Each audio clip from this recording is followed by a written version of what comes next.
যখন নামাজ ফরজ হয়েছে তখন থেকে নামাজে দৌড় দিতে হবে, যখন থেকে রোজা ফরজ হয়েছে তখন থেকে রোজা পালন করার জন্য দৌড় দেওয়া লাগবে, যখন থেকে আপনার হজ ফরজ হয়েছে তখনই হজের দিকে দৌড় দেওয়া লাগবে, যখন থেকে যাকাত ফরজ হয়েছে তখন থেকে যাকাতের দিকে দৌড় দেওয়া লাগবে, যখন থেকে পর্দা ফরজ হয়েছে তখন থেকে পর্দার জন্য ছুটে যাওয়া লাগবে। কথা বলেন ঠিক কিনা?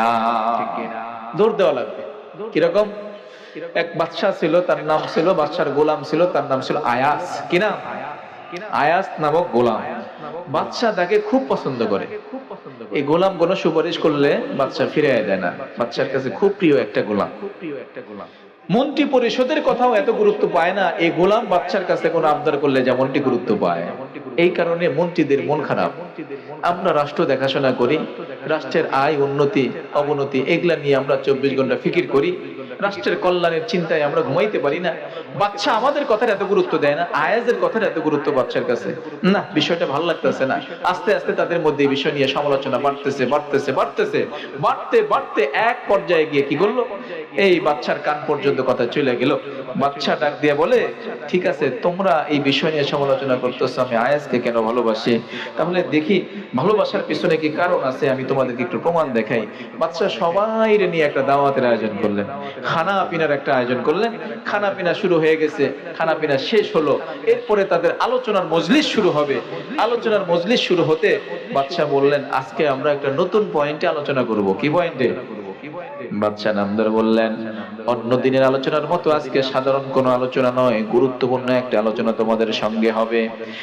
মন্ত্রী পরিষদ তোমরা প্রস্তুত আছনি? বলে 100% প্রস্তুত আছি।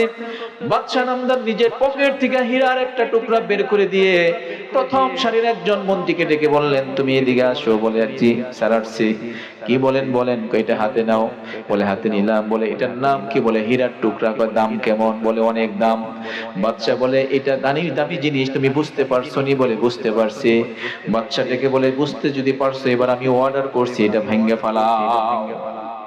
মন্ত্রী মনে মনে চিন্তা করে, আমরা যে কয়েকদিন আগে বাদশার সমালোচনা করছি, বাদশা মনে হয় আমাদের চাকরি রাখবো কি রাখবো না, আমরা এই চাকরির যোগ্য কি যোগ্য না, এইটা ধরার জন্য বোঝার জন্য উনি কি করতেছেন, একটা ইন্টারভিউ নিতেছেন।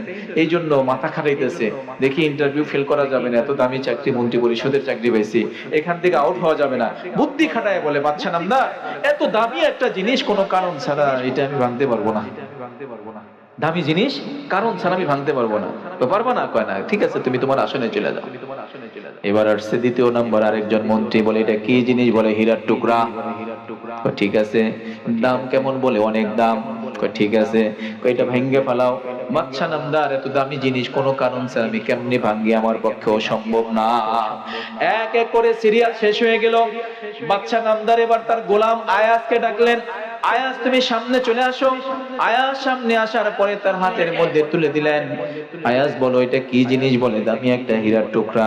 কত দাম হবে? বলে অনেক দাম হবে। বাদশা ডেকে বলেন, আয়াস আমি অর্ডার করলাম, তুমি এটা ভেঙে ফেলো। এই কথা বলার সঙ্গে সঙ্গে আয়াস নামক গোলাম হীরার টুকরা এরকম ভাবে আছাড় দিয়ে মাটিতে ফেলে ভেঙে ফেলে দিয়েছে।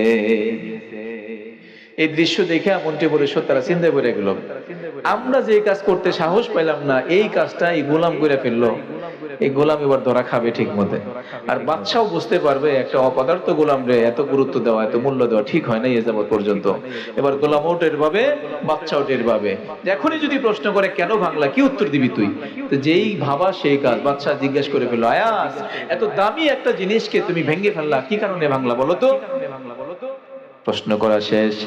আয়াস একটু চিন্তা করে বললেন, বাদশা নামদার, এটা হীরার টুকরা আমার বুঝতে কোনো কঠিন হয় নাই, এটা দামি জিনিস বুঝতে কঠিন হয় নাই, এটা অনেক মূল্যবান তাও আমি জানি, কিন্তু বাদশা নামদার আমি আরো একটা জিনিস জানি, সেইটা হলো এই হীরার টুকরার দাম যত বেশি হোক না কেন বাদশা আপনার অর্ডারের সমান মূল্য এই হীরার টুকরার নাই। সুবহানাল্লাহ।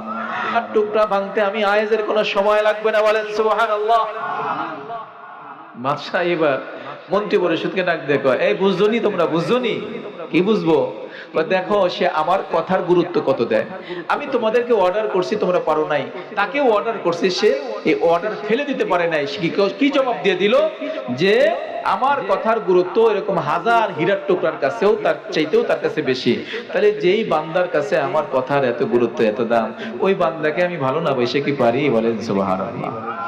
মুসলমান বন্ধুরা আমার, আয়াত যেমনি ভাবে বাচ্চার অর্ডার পালন করার জন্য সদা প্রস্তুত হয়ে থাকে, সব সময় যেমন প্রস্তুত থাকে, আমি আপনি যদি আল্লাহর বান্দা হতে চাই আর বন্ধু হতে চাই, আল্লাহ পাকের অর্ডার যখন যেখানে যেভাবে আসবে, আয়াজের মতো আল্লাহ পাকের হুকুম পালন করা লাগবে। কথা বলেন ঠিক কিনা?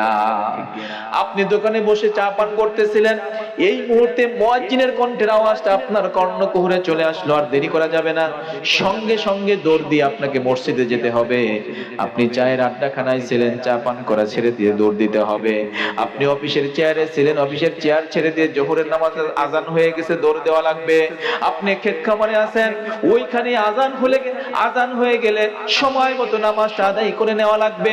যেই সেখানে যেই পরিবেশে আপনি আমি থাকি না কেন, মুয়াজ্জিনের কণ্ঠের আওয়াজটা যখন চলে আসবে, তখন যেই বান্দা বান্দি আল্লাহ পাকের ডাকে দৌড় দিতে পারবে, সেই হবে আল্লাহ পাকের ওলি। কথা বলেন ঠিক কিনা?